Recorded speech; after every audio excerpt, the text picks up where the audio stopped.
To turn on flash camera in Samsung Galaxy S20, open camera up. It is defaulting. You can open from home screen.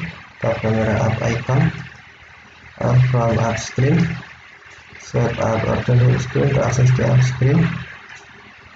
And then select camera. Tap flash icon. And then to turn on, tap flash icon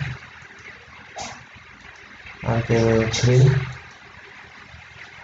or to turn off, tap flash icon off, turn off, flash off. To turn on or turn on flash camera. Thank you for watching. Have a nice day.